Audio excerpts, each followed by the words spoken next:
Hi everyone, welcome into this week's my weekly CBS Fix. This week's Parsha, Parshas Yisro, we hear the 10 Commandments, the fifth of which is honor your father and mother. This is obviously very important, not just because it is part of the 10 Commandments.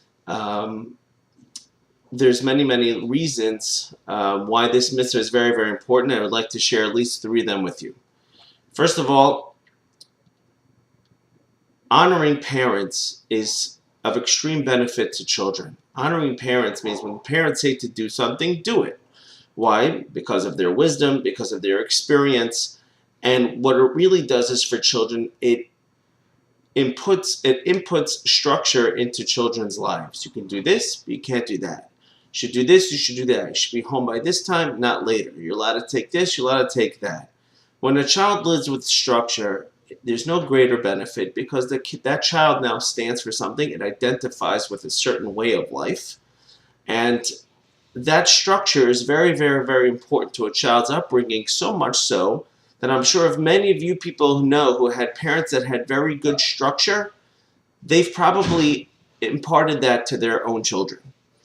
That structure is very important. When people don't have structure, they don't stand for anything, and unfortunately their life can be a mess in many things. Second of all, honoring your person's father and mother is a prerequisite, really, for being able to honor Hashem.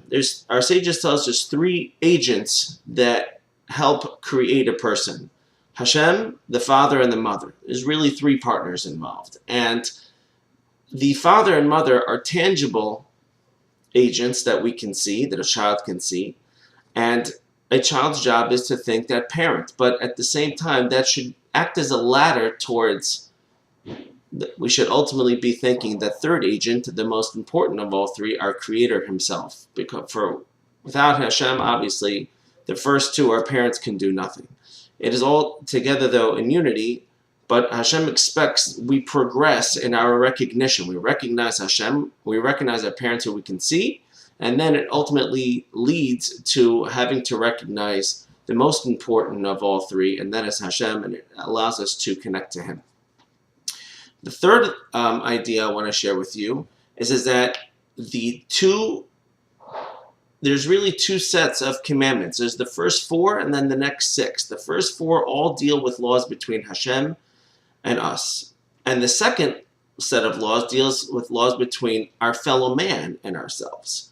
And the first of the first 4 was, I am Hashem your God, which basically is telling us a commandment, recognize who I am, Hashem says, and once you do that, then you can do the next 3, not have other gods, not swear falsely in Hashem's name, and also to keep Shabbos, which testifies to Hashem's creation of the world. The next 6 are laws between us and our fellow man, and that one also starts out with something very important. Derech Eretz Kadma Torah, good character traits precede Torah, and before you can go on to the next of the laws, a person first has to recognize what it means to be thankful and recognize the good that somebody does, the character of Hakar Satov. And there's no greater Hakar Satov, recognizing that good that we have an obligation to as our parents. And if we recognize the good that they have done, that again acts as a ladder towards other people, and it starts imbuing with us the good that other people do, and it allows us to get along with our fellow man, because to Hashem, there's way more laws governing our relationship with our friends and with the people that surround us, and even with Hashem. As Hillel taught us, the most important part of the Torah is don't do to your friend what you wouldn't want done to yourself. The rest is commentary, go and learn. So we see this in the 10 Commandments, and we see this throughout the entire Torah itself. So this is another model for us to follow, that the same way we have to recognize Hashem in order to be able to follow His laws, we have to recognize our parents. Through that, it teaches us good character traits, and it allows us to get along with our fellow men and be able to fulfill the rest of the 10 Commandments. Have a great Shabbos. Thank you for listening.